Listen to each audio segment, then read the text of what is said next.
General Sarah Chen stood in what used to be the heart of New Delhi.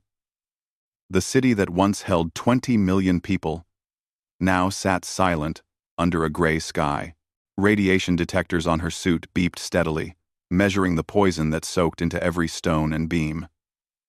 Behind her, a squad of soldiers in protective gear waited by their transport vehicle. They did not speak. There were no words for this. 6 months had passed since the Zarkeen came. 6 months since the sky filled with ships that blotted out the sun. 6 months since humanity learned it was not alone in the universe, and learned it in the worst possible way. Chen remembered that day with perfect clarity. She had been in Geneva, attending a boring conference about trade regulations, when the alarms started. Every screen in the building suddenly showed the same thing. Massive alien vessels appearing in orbit around Earth. Hundreds of them, each one larger than an aircraft carrier. They simply appeared, as if they had always been there.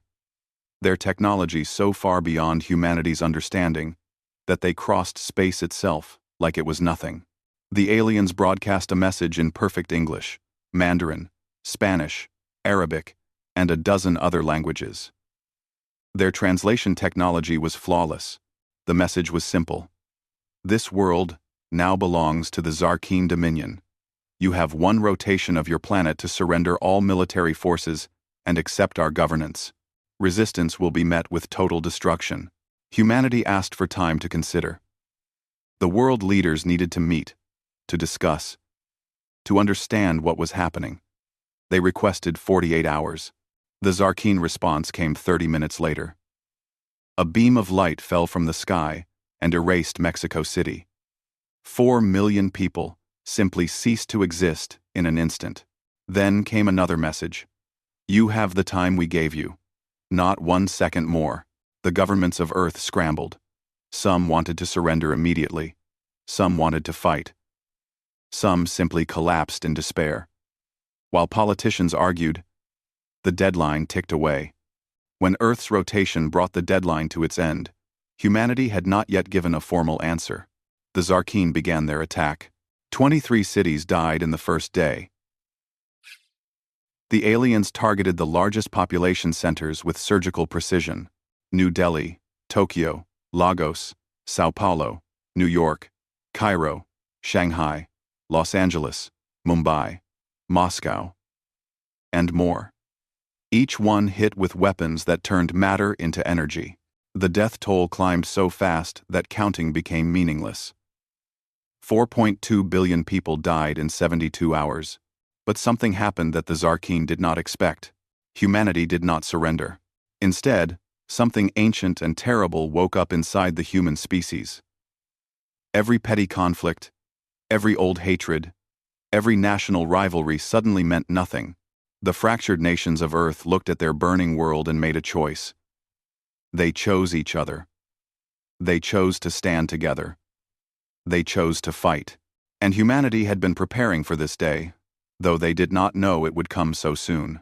For 60 years, Earth's space programs had been building, mining operations on the Moon and Mars, research stations throughout the solar system, massive vessels that were officially listed as colony transports and industrial platforms.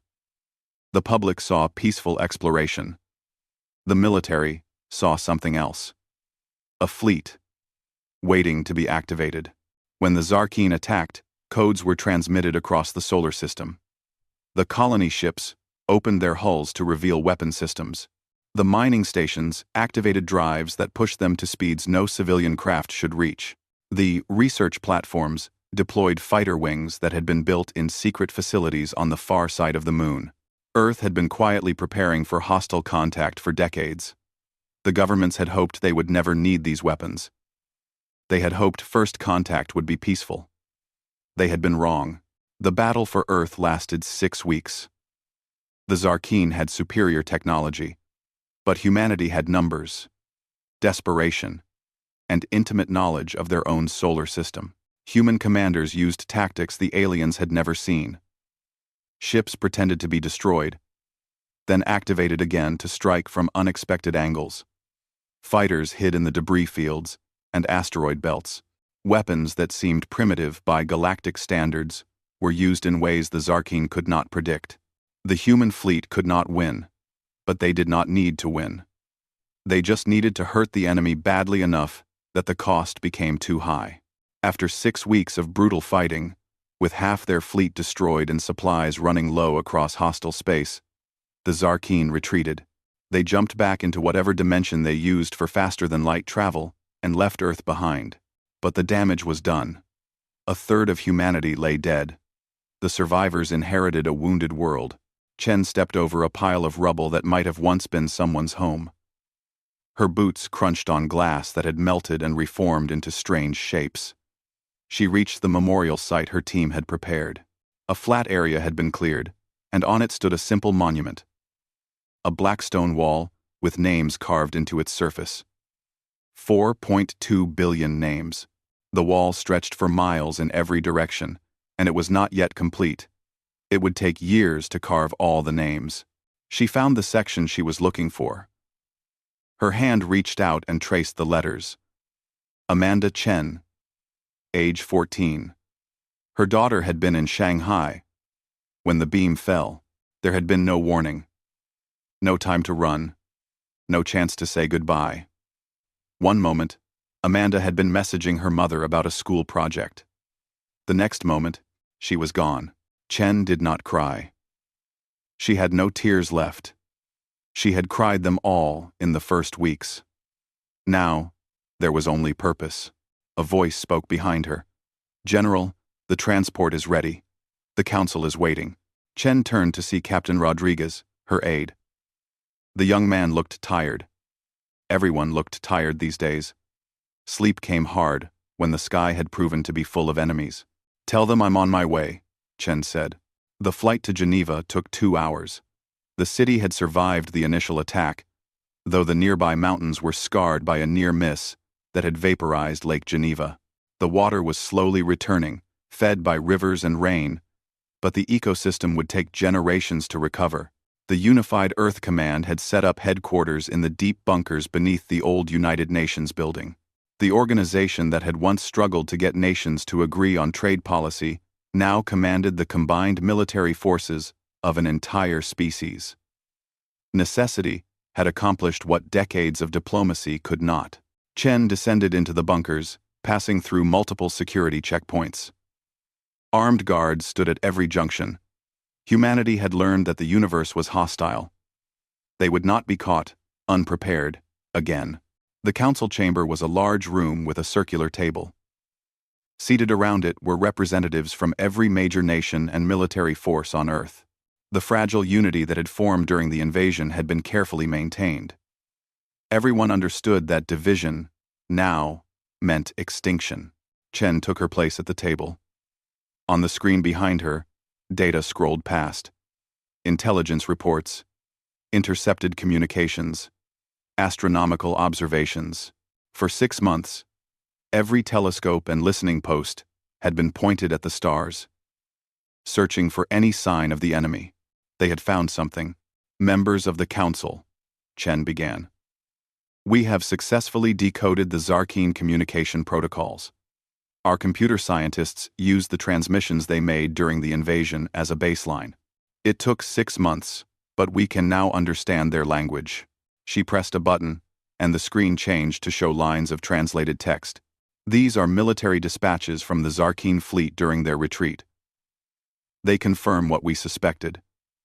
The attack on Earth was not a rogue military action. It came from the highest levels of their government.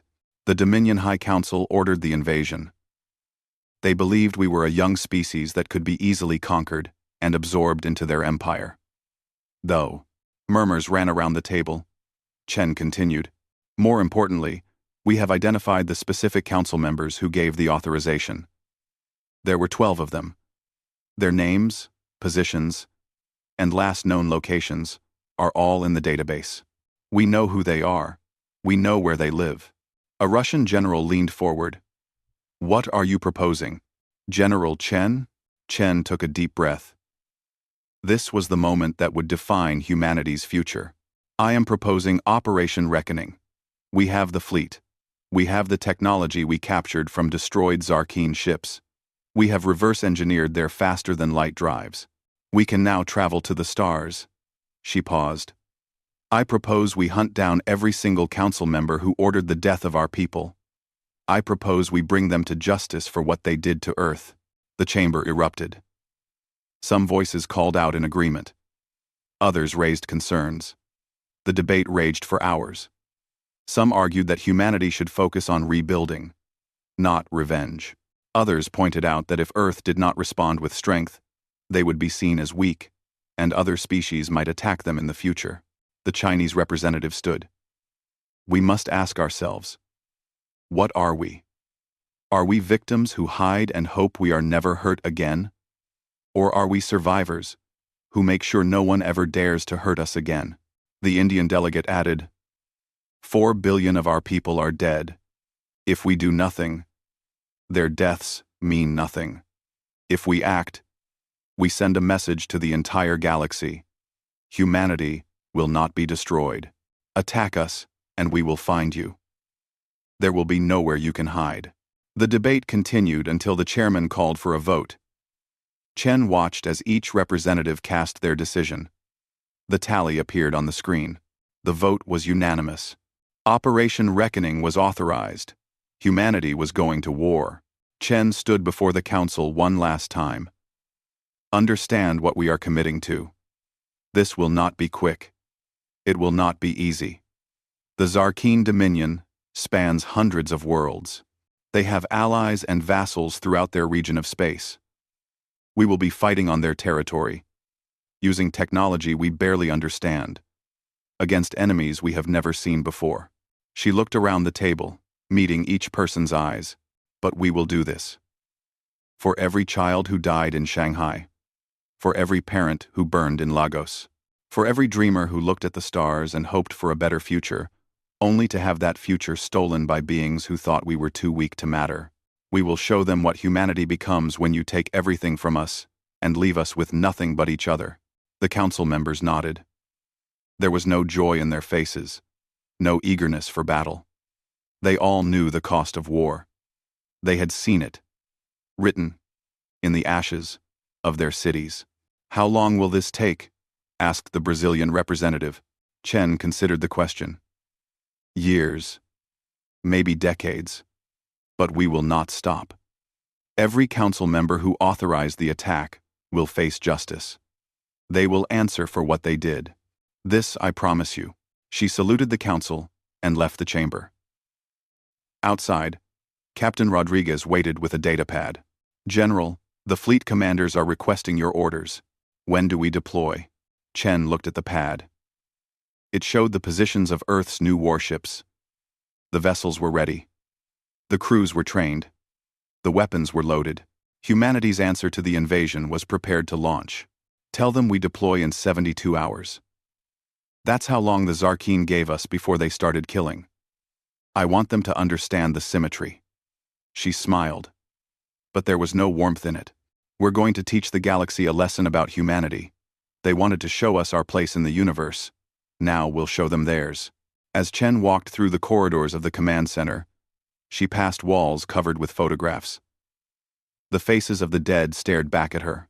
Billions of faces, billions of stories, all cut short by beings who thought humans were insignificant. She stopped at a window that looked out over the surface. Geneva was rebuilding. Cranes dotted the skyline. People moved through the streets, going about their lives, refusing to give up despite everything. Humanity would heal. But first, humanity would hunt. The Zarkeen had invaded Earth, thinking they would find easy prey. They had awakened something they did not understand. Not a species of warriors, but something more dangerous. A species that would not accept defeat. A species that would chase its enemies across the galaxy, if that was what justice required. Chen placed her hand against the glass. Somewhere out in the stars, 12 beings were going about their lives, thinking they were safe. They were wrong. Humanity was coming for them. The stars looked different now. General Chen stood on the bridge of the UES Defiance, watching them through the forward viewport. They were not the familiar stars of Earth's night sky. These were the stars of the outer reaches, a region of space 50 light-years from home. The journey had taken 3 months, using the captured Zarkine drive technology. 3 months to travel a distance that would have taken human ships thousands of years before the invasion. 14 months had passed since the Zarkine attacked Earth. 8 months since humanity launched Operation Reckoning. In that time, the galaxy had learned that humans existed, and it had learned to be afraid. "Status report," Chen said. Commander Williams, her tactical officer, checked his displays. "We've deployed monitoring satellites throughout the system. No sign of Zarkine military vessels. Station Prime is maintaining its neutrality claim, but our intelligence confirms that Counselor Vrextal is aboard." Chen studied the space station on the main screen. Station Prime was a massive structure, a wheel rotating slowly in the darkness. It was owned by the Hask Collective, a species of traders who claimed to remain neutral in all conflicts. They served anyone who could pay, asked no questions, and sheltered anyone who sought refuge.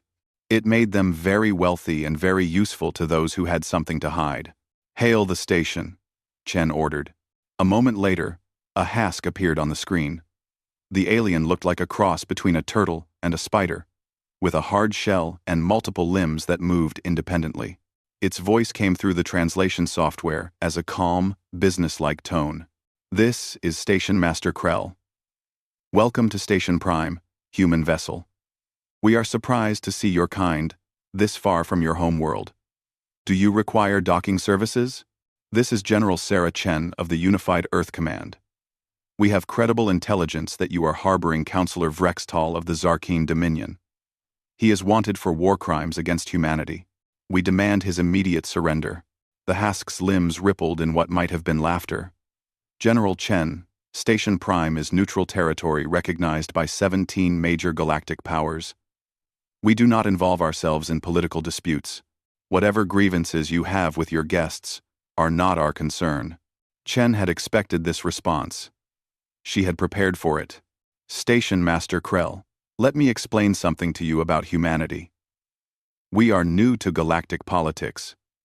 We don't yet understand all your rules and customs. But we do understand one thing very clearly. Justice. Counselor Vrextal ordered the deaths of 4 billion humans.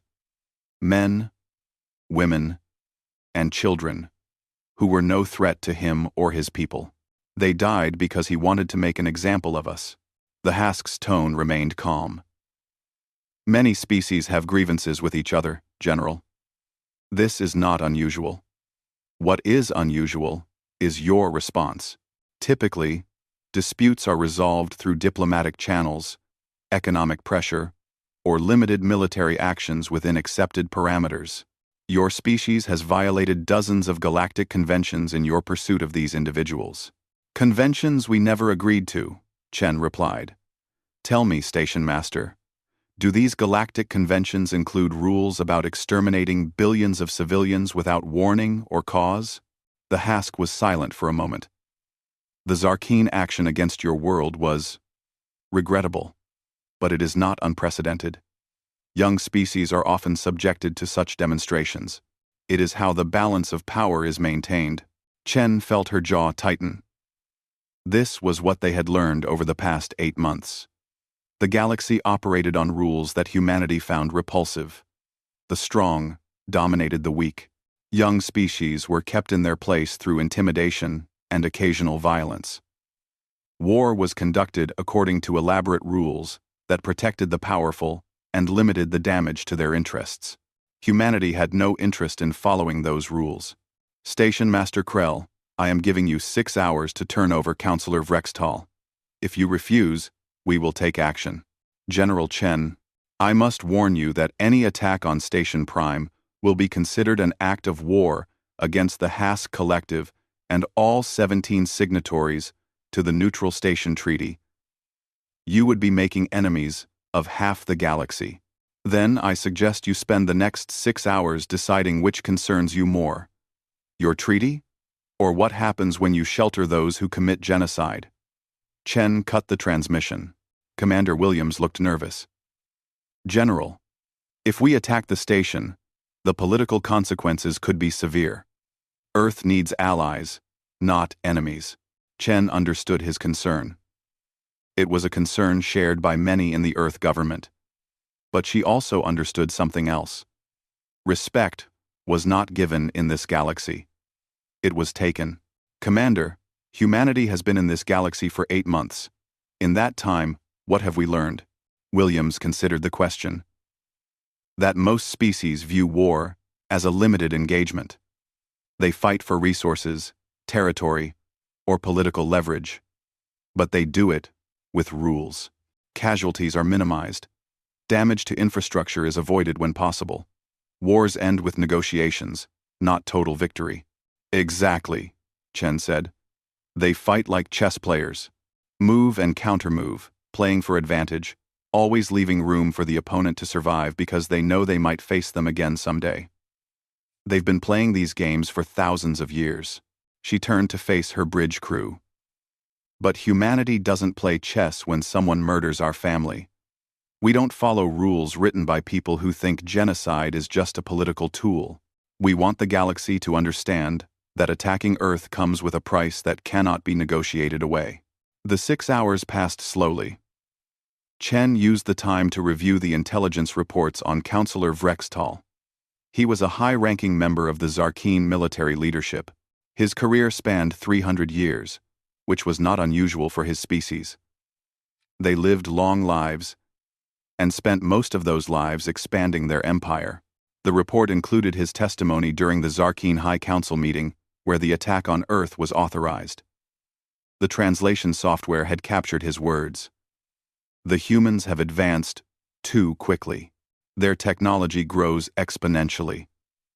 In another century, they may be a threat. Better to crush them now, while they are still weak. Make them a vassal state. Remind the younger species what happens when they reach too high. Reading those words, Chen felt the old anger rise up. 4 billion people had died because these beings saw humanity's potential and decided to crush it before it could bloom. At hour 5, Station Master Krell contacted her again. General Chen, the Hask Collective has consulted with our legal advisors. We maintain that Station Prime is neutral territory. However, in the interest of avoiding unnecessary conflict, we are willing to negotiate the transfer of Counselor Vrextal in exchange for appropriate compensation. We don't negotiate with those who shelter war criminals, Chen replied. You have 1 hour. The hour ticked away. Chen ordered her fleet into position. 5 warships surrounded Station Prime, weapons armed and targeting systems locked. At hour 6, Chen broadcast a message on all frequencies. Every ship in the system would hear it. Every station and settlement within range would receive it. She wanted the galaxy to hear what came next. This is General Sarah Chen of the Unified Earth Command. Station Prime has refused to surrender a wanted war criminal. They believe their neutrality protects them. They believe we will follow the rules that govern galactic conflicts. They are wrong. She nodded to Commander Williams. Fire. But the weapons that fired were not the massive ship-killer missiles the galaxy expected. Instead, a single precise beam lanced out from the Defiance. It struck Station Prime with surgical accuracy, cutting through the station's hull like a laser through paper. The beam carved a path directly to the section where Counselor Vrextal was hiding, guided by intelligence so accurate that it might as well have been magic. The section of the station simply ceased to exist. Atmosphere vented into space for a few seconds, before emergency bulkheads sealed. The rest of Station Prime remained intact and functional. Not a single other section was damaged. No other casualties were inflicted. Boarding teams, move in, Chen ordered. Human soldiers in powered armor launched from the Defiance and crossed to Station Prime. They entered through the breach and found Counselor Vrextal floating in a small pocket of air, his personal shield generator keeping him alive in the vacuum. The soldiers grabbed him and brought him back to the ship. Chen's next broadcast went out across every communication channel humanity could access. Let it be known to all species. Earth is hunting those responsible for the invasion of our homeworld. We will follow them wherever they run. We will take them from wherever they hide. Neutrality is not a shield against justice. If you harbor them, you choose to stand with them. Choose wisely. The galactic response was immediate and shocked. Humanity had just violated a treaty that had stood for 2,000 years. They had attacked a neutral station. They had done so with a precision that terrified military analysts across the galaxy. The humans had cut out exactly what they wanted and left everything else untouched. That level of accuracy should not have been possible. What the galaxy did not know was that humanity had spent the past months hacking into every computer system they could access. Human programmers had proven to be exceptionally good at breaking alien security. The precision strike had been possible because humanity knew the exact layout of Station Prime, had access to its sensor data, and had calculated the trajectory to the millimeter. Counselor Vrextal was brought before Chen in the ship's brig. The Zarkeen was a tall being, reptilian in appearance, with dark scales and multiple eyes. Even captured and restrained, he radiated arrogance. "You have made a terrible mistake, human," he said through the translator. "The Dominion will not allow this insult to stand. Your world will burn again. Aver, you will see." Chen pulled up a chair and sat down across from him. "Counselor, let me explain your situation. You are going to answer questions. Every question. We have your communication records. We have your testimony before the High Council. We know what you said, what you did, and why you did it. But we want you to say it in your own words." "I will say nothing," Chen smiled. "You will. Because we're going to broadcast your interrogation across every communication channel in the galaxy. Every species will watch. Every government will see. You will tell them why you ordered the death of 4 billion humans.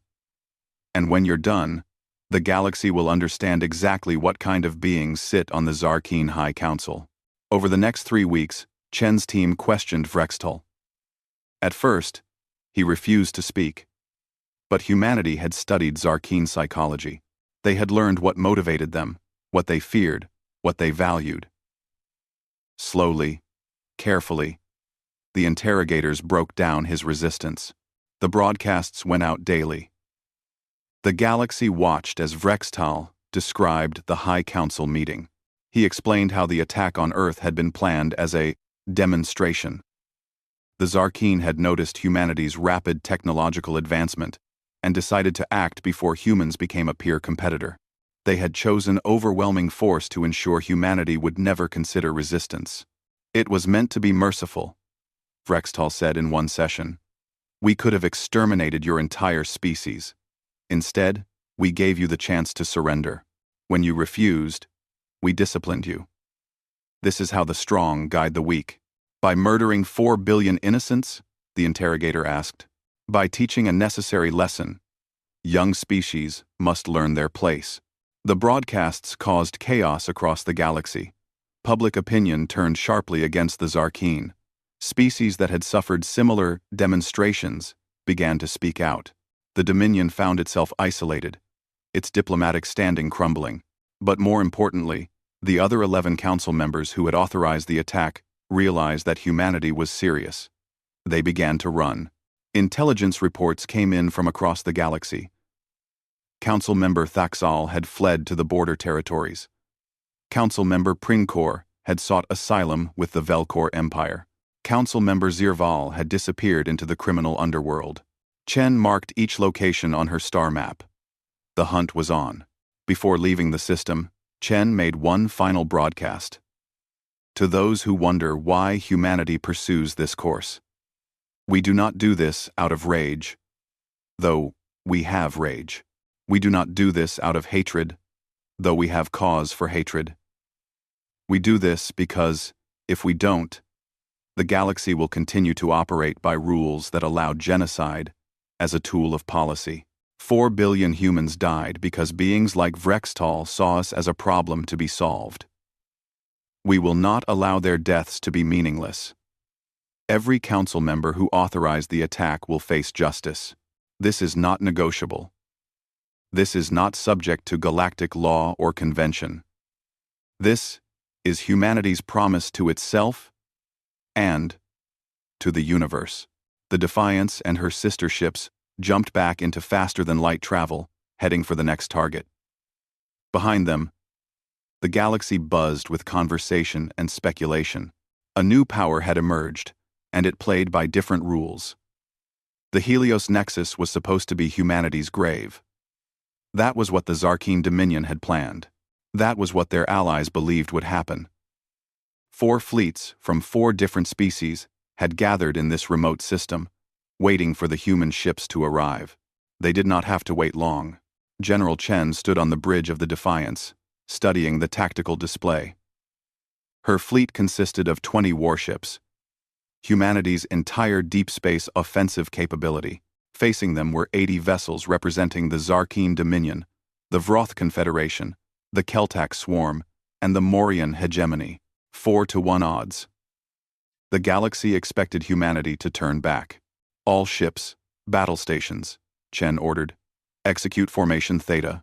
18 months had passed since the invasion of Earth. 1 year since Operation Reckoning began. In that time, humanity had captured 3 more council members and driven the remaining 8 deeper into hiding. The galaxy was learning that humans kept their promises, but the Dominion had finally decided to make a stand. They had called in old alliances and made new promises. 4 species had answered the call, bringing their fleets to stop the human advance. The propaganda broadcasts from the Dominion painted it as a defensive action, a coalition of civilized species standing against human aggression. Chen knew the truth was more complicated. The Vroth had territorial disputes with humanity's expanding sphere of influence. The Keltak were traditional allies of the Zarkeen. The Morians were opportunists who sensed a chance to curry favor with a major power. None of them had come because they believed in the Zarkeen cause. They had come because they believed humanity could be stopped with sufficient force. They were about to learn otherwise. General, receiving a transmission from the Allied fleet, Commander Williams reported. Audio only. Put it through. A voice spoke. Translated into English by the communication software. Chen recognized it as Zarkeen. Human Commander. This is Fleet Master Korval of the Zarkeen Dominion. You are outnumbered and outgunned. Your hunt ends here. Turn back now, and your ships will be allowed to leave. Continue forward, and we will destroy you. Chen considered her response carefully. She knew this conversation was being monitored by intelligence services across multiple species. Her words would be analyzed and debated for years to come. Fleet Master Korval, this is General Sarah Chen. I appreciate your offer, but I'm afraid we must decline. You see, somewhere in your fleet, or nearby, there are individuals we have come to collect. Council members who authorized the murder of 4 billion humans. We will not leave without them. Then, you will not leave at all, Korval replied. Your species has violated every principle of civilized warfare. You have attacked neutral stations. You have ignored diplomatic protocols. You have hunted members of a sovereign government across the galaxy. This ends today. You're right about one thing, Chen said. This does end today. But not the way you think. She cut the transmission and turned to her crew. All ships. Activate combat protocols. Authorization. Chen Delta. 7. Across the human fleet, something changed. The ships had been moving in standard formations. Their weapons armed, but their systems operating within normal parameters. Now they shifted into something the galaxy had never seen before. Humanity's secret weapon was not a new gun or a more powerful reactor. It was coordination. While other species had artificial intelligence that handled basic ship functions, they feared giving too much control to machines. Wars in their past had taught them that AI could not be trusted with weapons. Humanity had reached a different conclusion. Human military AI did not replace commanders. It enhanced them.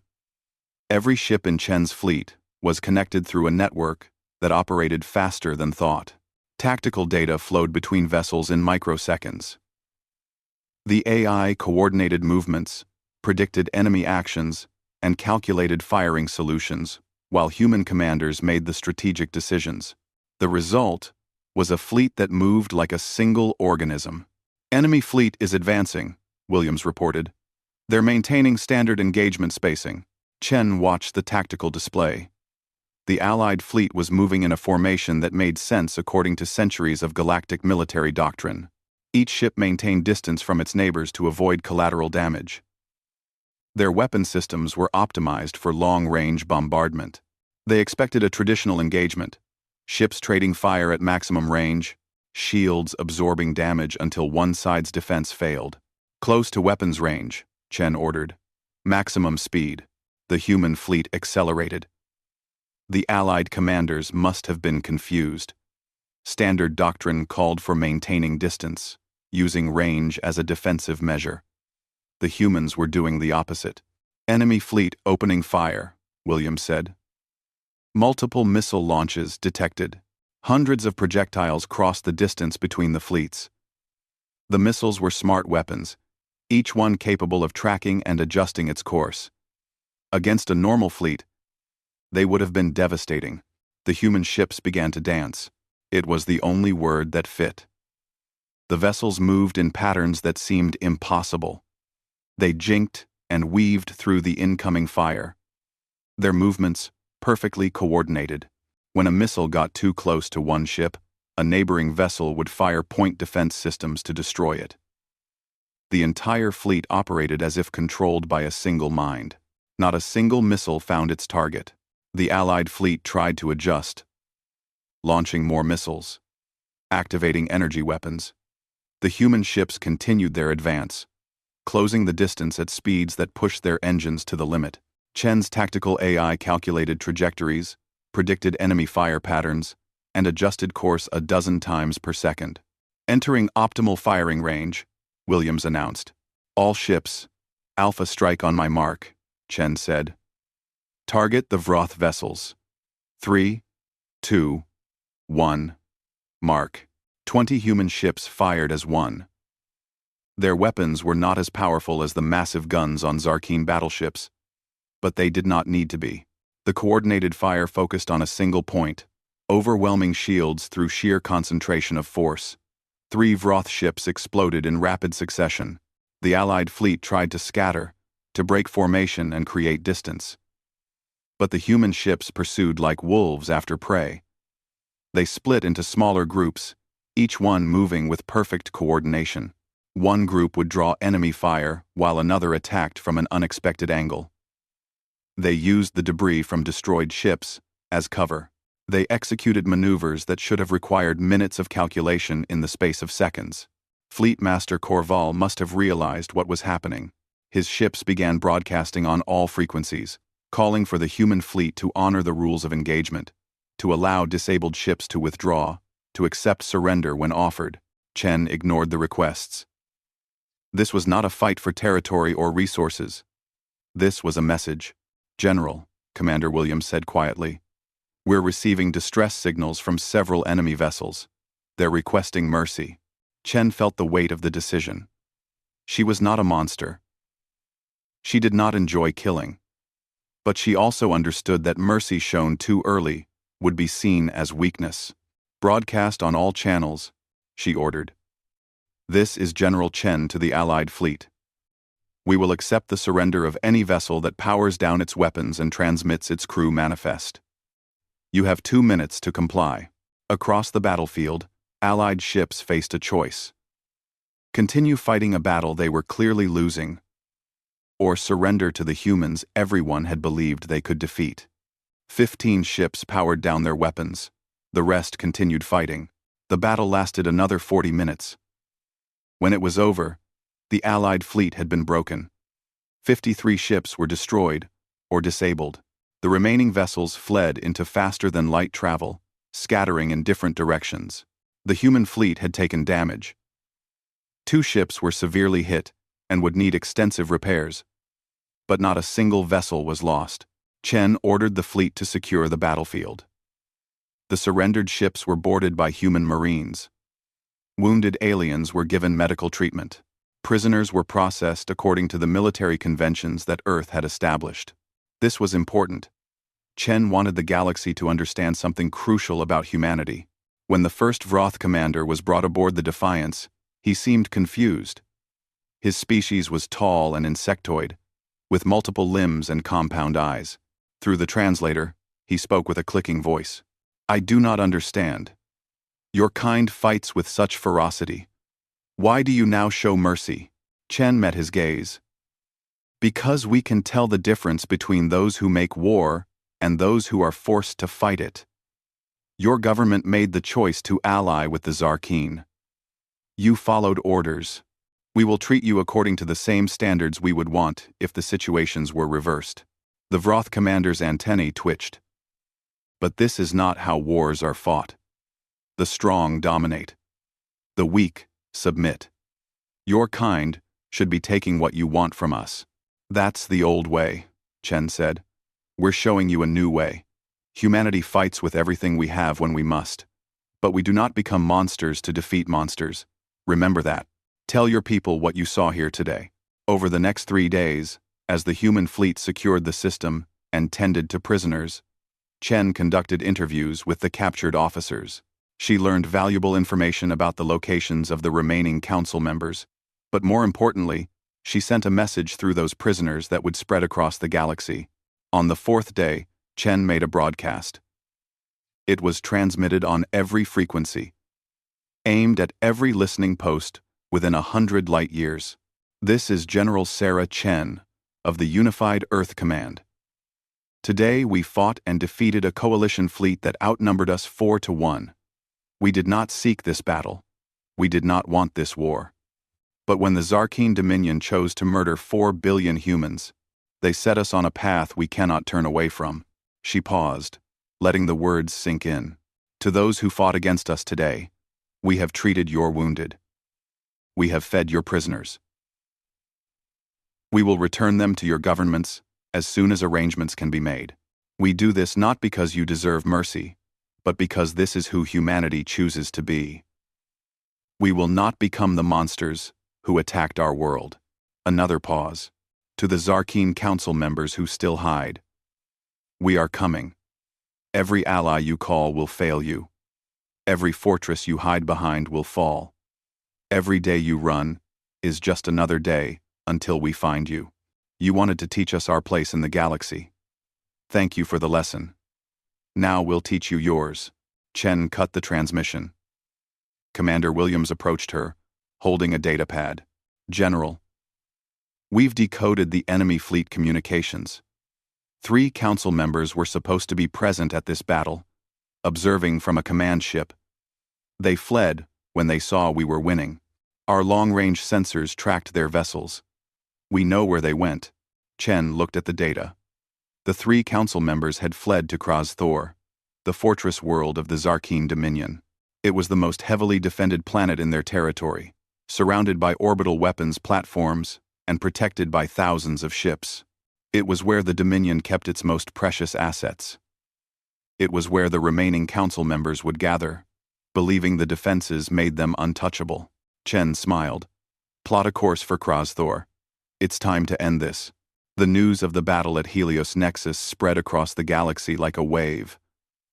Military analysts studied the recordings, trying to understand how a smaller fleet had achieved such a decisive victory. They saw the coordination, the precision, the way human ships moved as if controlled by a single mind. It was unprecedented. It was terrifying.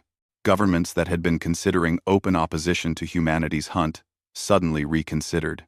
If the humans could defeat a 4-1 numerical advantage, what could they do to a single species that made itself their enemy? The galactic discourse shifted. Some species began to argue that perhaps the Zarkeen had gone too far. Perhaps attacking a homeworld without provocation was indeed a crime that warranted punishment. Perhaps these humans, for all their ferocity, had a point. But the Zarkeen Dominion was not ready to accept defeat. They issued a statement claiming that Kraz Thor was impregnable. They dared humanity to attack it. They promised that any human ship that approached the system would be destroyed. Chen read the statement and issued a simple response. We accept your challenge. See you soon. The human fleet began its journey to Kraz Thor. It would take 6 weeks to reach the system, at maximum faster than light speed. 6 weeks for humanity to prepare. 6 weeks for the Dominion to ready its defenses. 6 weeks until the galaxy would learn what happened when an unstoppable force met an immovable object. Chen spent those weeks reviewing every piece of intelligence on Kraz Thor. The planet's defenses, its garrison, its supplies, the psychology of its defenders. She studied everything, looking for the weakness that every fortress possessed, and slowly, a plan formed in her mind. A plan that did not rely on superior weapons or overwhelming force. A plan that relied on the one thing humanity understood better than any species in the galaxy: the power of truth. Kraz Thor hung in space like a dark jewel.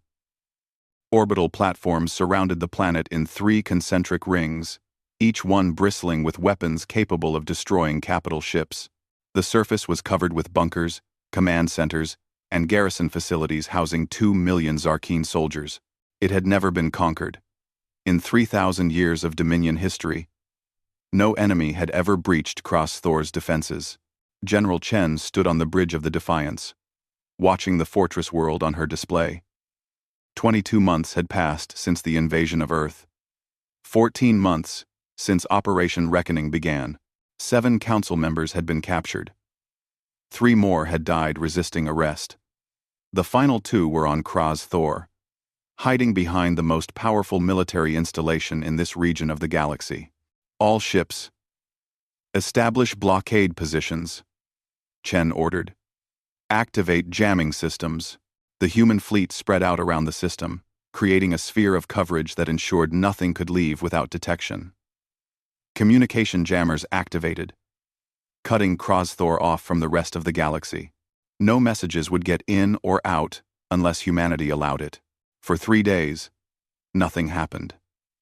The Zarkeen watched from their fortress, expecting an attack that never came. They sent probing attacks with fighters and missiles, testing the human defenses. Each time, the attacks were repelled with minimal effort.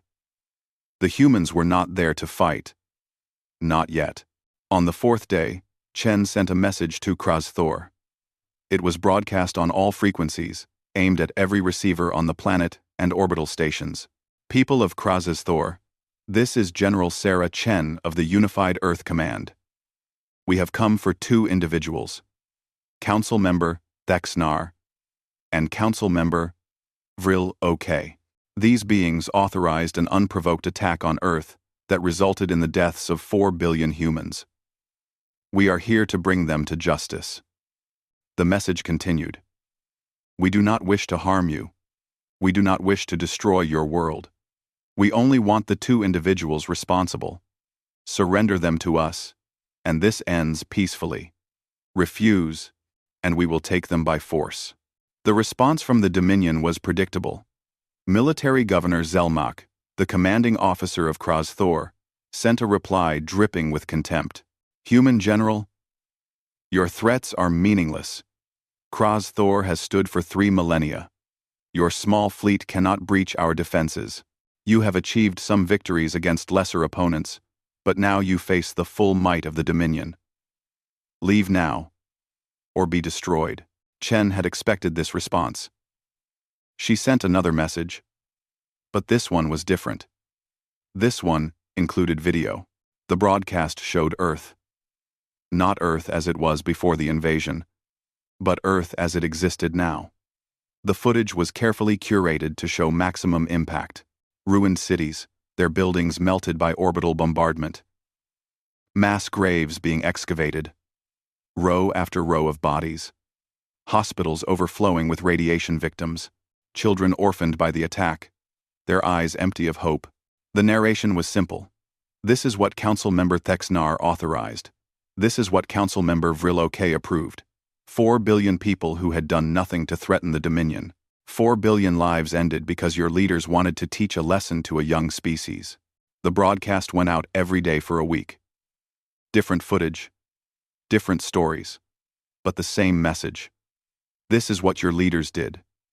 This is who you are protecting. The Zarkeen military tried to jam the broadcasts, but human technology had been specifically designed to counter their jamming. Every soldier, every civilian, every being on Kraz Thor saw the images of Earth's devastation. They heard the stories of families torn apart. They listened to the recorded testimony of Counselor Vrexatal, explaining in his own words how the attack had been planned.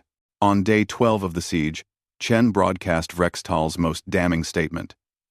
It was not about defense. It was not about resources. It was about making sure the younger species remembered their place. We chose Earth because they were advancing too quickly, becoming too confident. They needed to be reminded that the old powers still rule. The reaction on Kraz Thor was immediate. The military forces remained loyal, but questions began to spread among the civilian population. The Dominion had always portrayed itself as a civilizing force, bringing order to chaotic regions of space.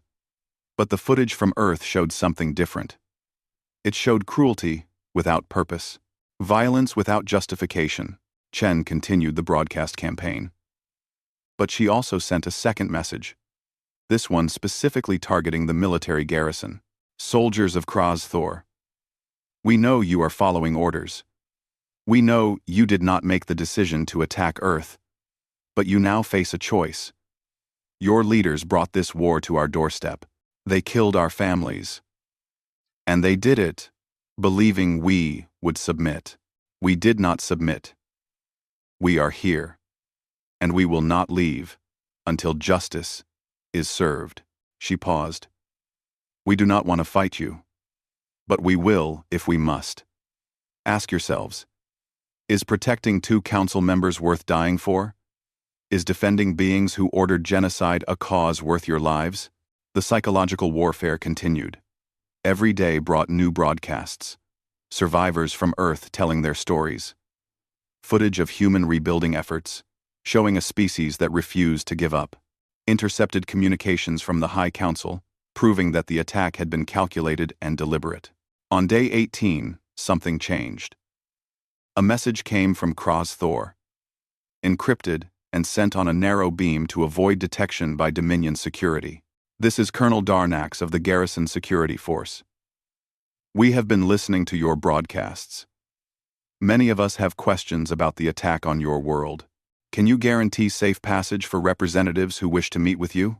Chen felt a surge of hope. This was the moment she had been working toward. Colonel Darnax, you have my word as a commanding officer.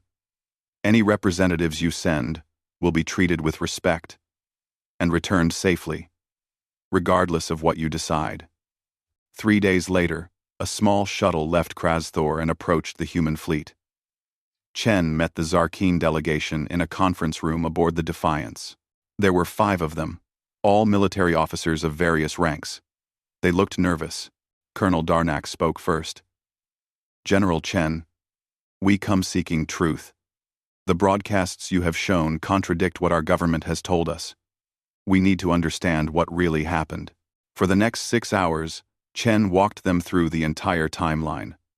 The unprovoked appearance of the Zarkeen fleet, the demand for immediate surrender, the destruction of Mexico City as a demonstration, the wholesale slaughter that followed when Earth asked for time to respond. She showed them communication intercepts, battle logs, medical records. She showed them everything, holding nothing back. The Zarkeen officers sat in silence, processing what they were seeing. Finally, Darnax spoke. This was not a military operation. This was mass murder. Yes, Chen said simply. Our government told us Earth was a threat. That you were developing weapons that could destabilize the region. That the attack was preventative. Chen shook her head. We had no weapons that could threaten the Dominion. We had barely left our own solar system. We were exploring, learning, hoping to make peaceful contact with other species. Instead, we found beings who decided we needed to be crushed before we could become competitors. Darnax looked at his fellow officers. What do you want from us?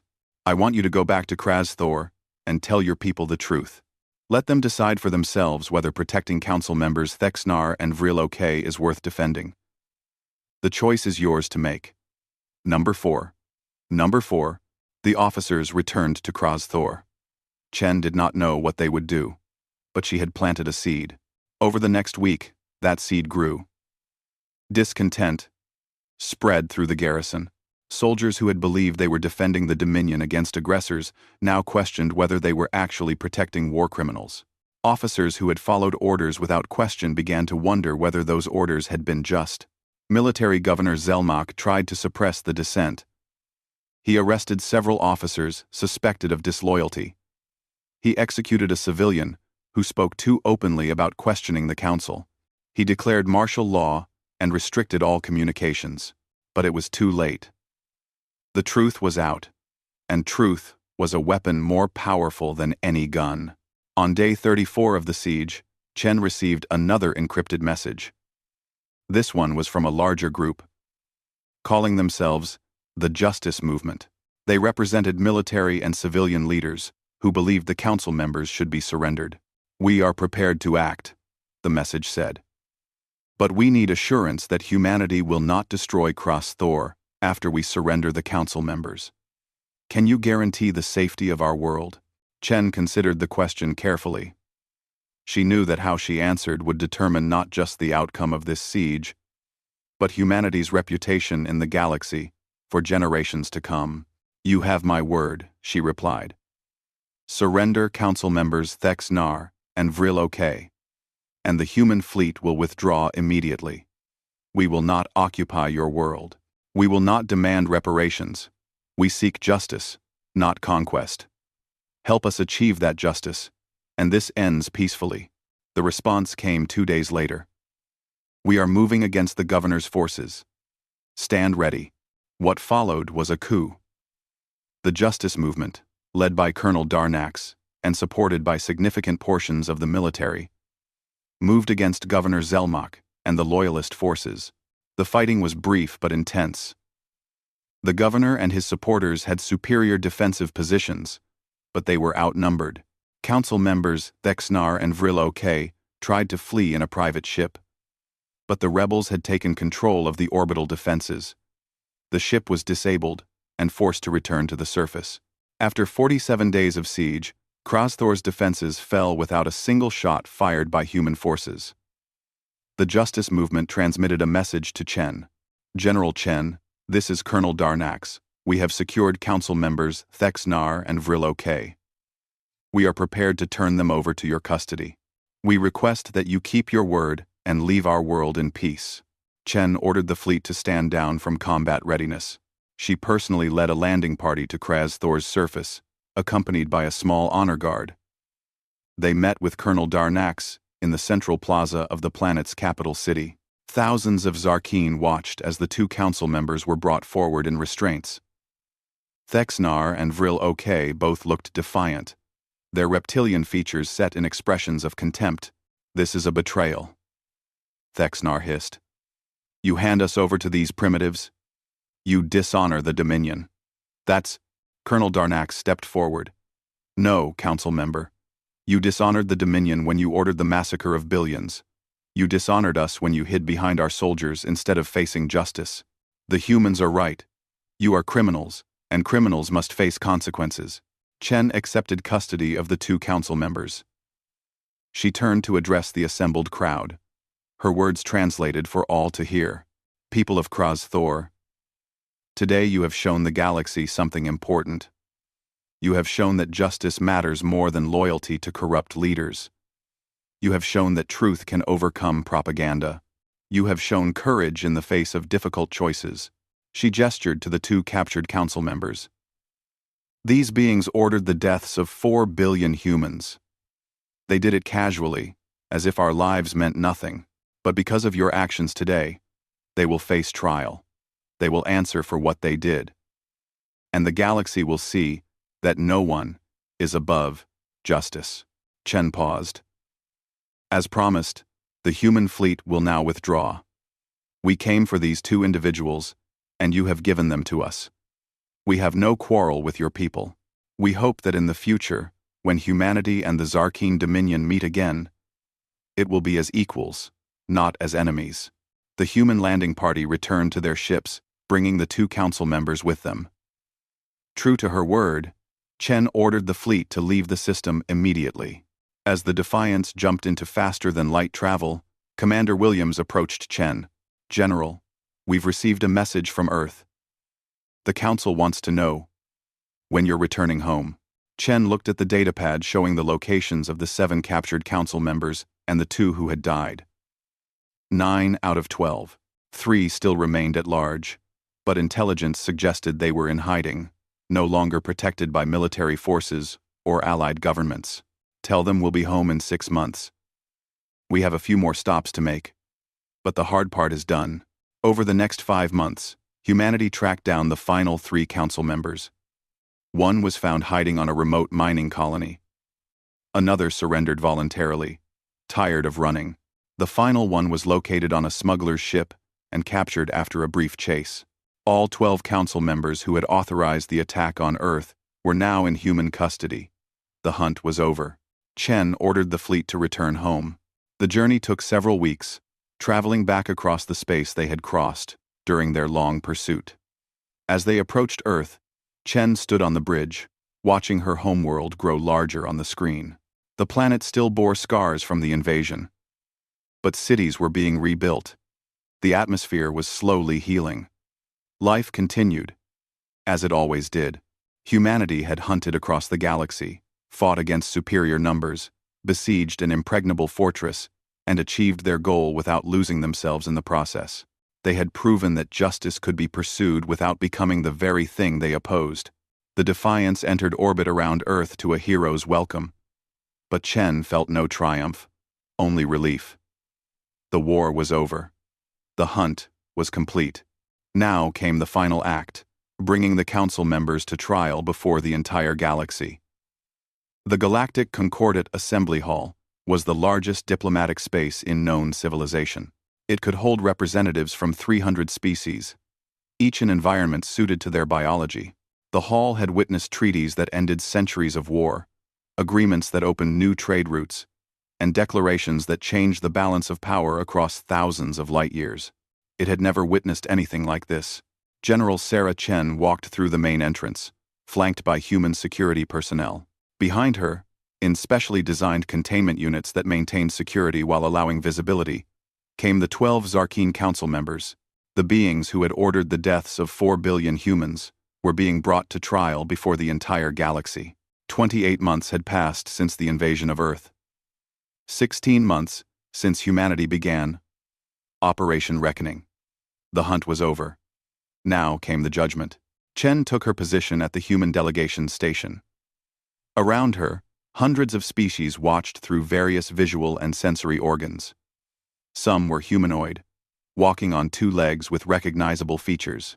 Others were so alien that Chen still struggled to understand their body language. But all of them were focused on this moment. The presiding arbiter, a being from the ancient Velastran species, called the session to order. The Velastrans were one of the oldest civilizations in the galaxy, neutral in most conflicts, respected for their fairness. The arbiter's translation came through as a deep, resonant voice. "This assembly recognizes the representative of Earth. General Sarah Chen, you have brought charges of genocide and crimes against sentient life, against 12 members of the Zarkeen Dominion High Council. This is an extraordinary action. The Concordat does not typically involve itself in military conflicts between species. Why should we hear this case?" Chen stood. She had prepared for this moment for months.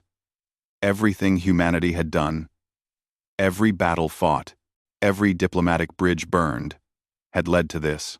"Honored Arbiter, members of the Assembly, I stand before you not to ask for sympathy, but to present facts. 28 months ago, the Zarkeen Dominion launched an unprovoked attack on Earth. They appeared in our skies without warning. They demanded immediate surrender. When we asked for time to consider, they destroyed a city of 4 million people as a demonstration. When we still did not surrender instantly, they proceeded to exterminate 4 billion humans in 72 hours. She activated a holographic display. Images appeared above the assembly floor. Earth before the invasion. Blue oceans, green continents, cities glowing with light. Then Earth after. Gray skies, radioactive craters, ruins where those cities had been. The Zarkeen leadership has claimed this was a military operation. They have suggested Earth was a threat. Let me show you what kind of threat we posed. New images appeared. Human space exploration vessels. Small and primitive compared to galactic standards. Research stations studying solar dynamics. Colony ships that were barely faster than light. Nothing that could threaten an empire spanning hundreds of worlds. We were explorers, scientists, dreamers. We had barely left our home system. We had never encountered another intelligent species. We had no weapons capable of threatening the Dominion. We were no threat to anyone. The Zarkeen Defense Council, a hired advocate from the Morian species, stood. The Dominion exercised its sovereign right to protect its interests. Earth was developing technology at an unprecedented rate. Preventative action is recognized under established precedent. End quote. Chen had expected this argument. Preventative action against a non-existent threat is simply murder with planning. But let us examine this claim of rapid technological advancement. She brought up comparative data. This chart shows the technological development of Earth compared to other species at similar stages. Yes, we advanced quickly, but our advancement was purely civilian. Better computers, faster ships, more efficient energy systems, nothing military, nothing that could harm the Dominion. The Arbiter studied the data. General Chen, the Concordat recognizes that conflicts occur between species. Resources are disputed. Territory is contested. Why is this case different from countless other conflicts throughout galactic history? This was the critical moment. Chen took a breath. Because this was not a conflict. A conflict implies both sides have a reason to fight. We had no conflict with the Zarkeen. We did not know they existed until they appeared to destroy us. This was not war. It was extermination, and it was ordered for one reason: to remind younger species not to reach too high. She activated another recording. This was the testimony of Counselor Vrextal, recorded during his interrogation. His voice filled the chamber. The humans were advancing too quickly. In another century, they might have been our equals. Better to crush them now, while they were still weak. Make them an example. Remind the younger species what happens when they forget their place. The chamber erupted with noise. Representatives from dozens of species spoke at once, their translations overlapping into chaos. The Arbiter called for order, but the disruption continued for several minutes.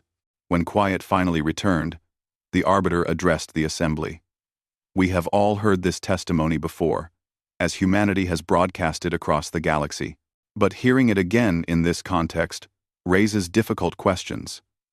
Was the attack on Earth truly defensive, or was it something else? The Zarkeen Defense Council tried to regain ground.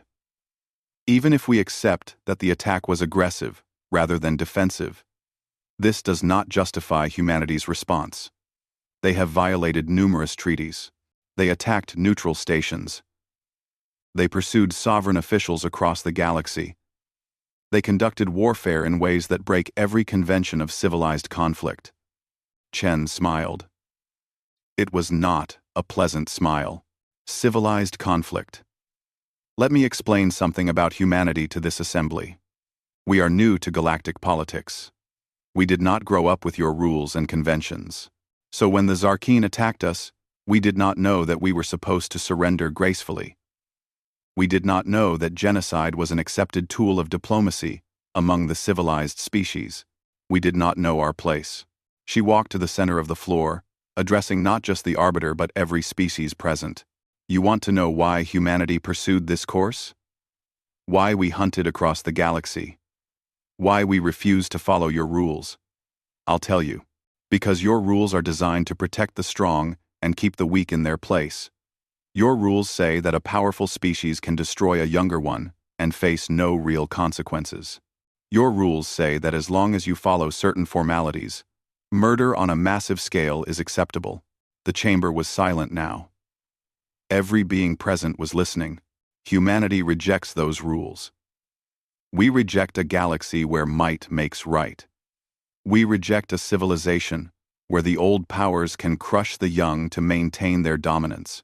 And most importantly, we reject the idea that the deaths of 4 billion humans should be dismissed as just another conflict. The Morian Defense Council objected. The human representative is making speeches, not presenting evidence. The Dominion's actions were harsh, yes, but they were within the established parameters of power projection.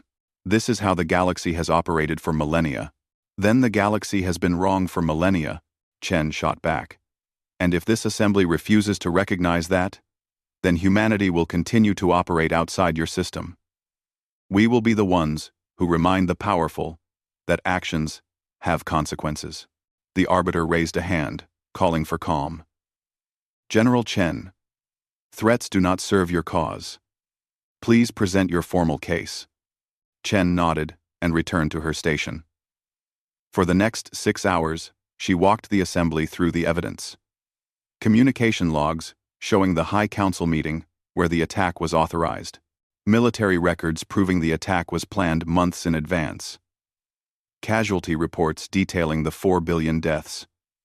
Medical records of survivors suffering from radiation poisoning. But most powerfully, she presented testimony from Zarkeen military officers who had participated in the attack. Many of them had been captured during various battles. Under questioning, they had described their orders and their actions. One officer's testimony was particularly damning. We were told it would be quick. The humans would see our power and surrender. When they didn't, we were ordered to continue bombardment of population centers until they did. I followed my orders. I killed millions. I thought I was serving the Dominion. Now I understand I was serving a government that values power over justice. As the evidence mounted, the mood in the chamber shifted. Representatives who had been skeptical began to look troubled. Species that had themselves suffered demonstrations from more powerful neighbors began to speak up, sharing their own experiences. The Arbiter called for a recess. The assembly would reconvene the next day for closing arguments. That night, Chen met with the human diplomatic team. Ambassador Williams, who had been coordinating Earth's outreach to other species, had news. General, we're receiving communications from 17 species. They want to propose a resolution condemning aggressive acts against developing civilizations. They're calling it the Earth Protocols. If it passes, what the Zarkeen did to us would be formally declared a crime under galactic law. Chen felt a surge of hope. Would it be enforceable? Would it be enforceable? That's the difficult part. The Concordat has limited enforcement power, but if enough species agree to the protocols, it creates a new norm. Species that violate it would face diplomatic isolation, trade sanctions, and potential military action from a coalition. So we wouldn't change the past, but we might prevent future Earths. Exactly. The next day, the assembly reconvened for closing arguments. The Morian Defense Council made a final attempt to defend the council members. Yes, the attack on Earth was severe. Yes, the casualties were high, but the Dominion acted according to the understanding of power that has governed this galaxy for thousands of years. To punish these council members is to reject the entire system that has maintained galactic order. It would be chaos. Chen stood for her final statement. She looked around the chamber, meeting as many eyes and sensory organs as she could. Members of the assembly, you face a choice today. You can maintain the old order, where the strong dominate the weak, and might makes right. You can declare that what happened to Earth was unfortunate but acceptable. You can send humanity home with these council members and tell us to follow your rules in the future. She paused. Or you can recognize that the old order failed. It failed 4 billion humans who died for no reason other than existing and growing. It failed every species that has been crushed under the boot of a more powerful neighbor. It failed the very ideals that this Concordat claims to represent. Chen walked to where the 12 Zarkeen council members sat in their containment units. She looked at each one. These beings decided that human lives were worth less than their political convenience. They decided that our hopes and dreams were threats to be eliminated. They decided that a young species reaching for the stars needed to be taught a lesson. They were wrong. And if this assembly refuses to hold them accountable, then you are complicit in their crime. She returned to her station. I have presented evidence of genocide. I have shown premeditation. I have demonstrated that there was no justification for the attack. The only question remaining is whether this assembly has the courage to declare that such actions are wrong, regardless of who commits them or how powerful they are. Chen sat down. The chamber was silent for a long moment. The arbiter spoke. The assembly will now deliberate. Representatives may submit their judgments through secure channels. We will announce the verdict within 2 rotations. Those 2 rotations were the longest 48 hours of Chen's life. She waited in the human delegation's quarters, reviewing everything that had happened, wondering if she had done enough. When the assembly reconvened, the arbiter's first words sent relief flooding through her. After careful consideration of the evidence and testimony, the Galactic Concordate Assembly has reached a verdict. The 12 members of the Zarkeen High Council are found guilty of crimes against sentient life. The attack on Earth is declared an act of genocide, undertaken without justification or legal authority. The Zarkeen delegation erupted in protest, but the arbiter continued. Furthermore, the Assembly adopts the Earth Protocols, establishing new standards for interaction between species at different technological levels. Unprovoked attacks on developing civilizations are declared crimes under concordate law. Species that violate these protocols will face coordinated sanctions and potential military intervention. The arbiter turned to Chen. General Chen, humanity has requested that the convicted council members serve their sentences on Earth, participating in rebuilding efforts. This is an unusual request, but given the extraordinary nature of this case, the Assembly approves. The 12 council members will be remanded to human custody for a period of no less than 30 standard years. Chen stood and bowed.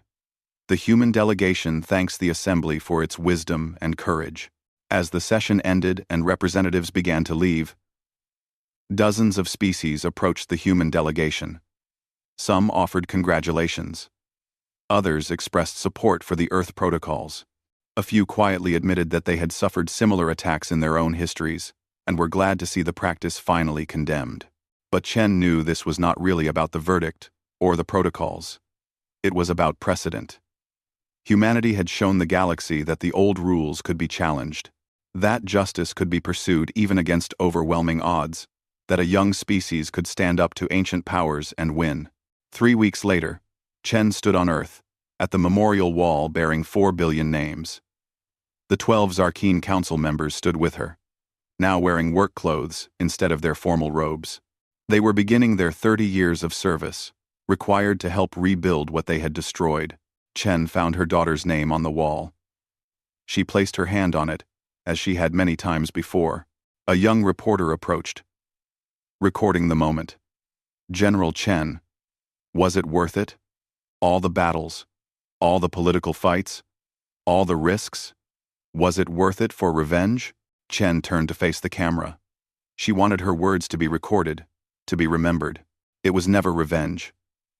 Revenge is personal. Revenge is about making yourself feel better by hurting those who hurt you. What we did was not revenge. It was justice. Justice says that actions have consequences. Justice says that power does not excuse cruelty. Justice says that 4 billion lives matter, regardless of how weak or young their species might be. She looked up at the sky, where new space stations were being constructed, where exploration vessels were being prepared for launch. We went across the galaxy to make a promise that no one would ever again think humanity was easy prey. A promise that our children could look at the stars and see hope, not fear. A promise that the deaths of our people would mean something, would change something, would make the galaxy a little bit better. The reporter asked one more question. What's next for humanity? Chen smiled. And this time, it was genuine. We go back to dreaming. We go back to exploring. We go back to being the species we were before the invasion, the ones who looked at the stars with wonder. But we do it with the knowledge that we can protect ourselves, that we can stand with any species in the galaxy as equals. She turned to walk away, then paused, and looked back at the camera one final time. The Zarkeen attacked Earth because they thought we needed to learn our place in the universe. They were right about one thing. We did need to learn our place. We learned that our place is wherever we choose to make it. We learned that humanity bows to no one. We learned that when you push us, we push back harder. And most importantly, we learned that we can become stronger without becoming monsters. Chen walked away from the memorial, past the council members who would spend decades atoning for their crime, toward the transport that would take her to the new United Earth Command headquarters. There was work to be done, ships to build, treaties to negotiate, exploration missions to plan. The war was over. The hunt was complete. The trial was finished. But humanity's story was just beginning.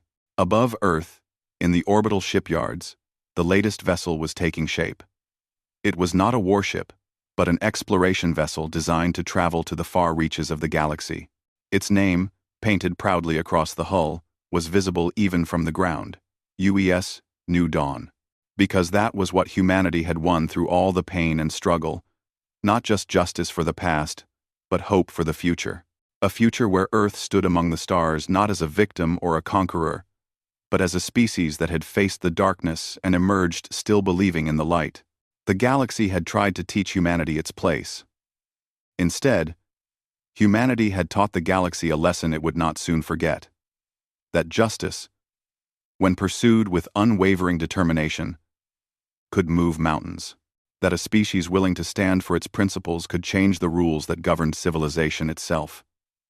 That the newest voice in the galactic chorus could sing a song that would echo for generations. General Sarah Chen looked up at the new dawn taking shape in orbit and allowed herself, for the first time in nearly 2 years, to feel something other than grim determination. She felt hope. And in a galaxy that had grown cynical over millennia, hope was perhaps the most revolutionary thing humanity could offer.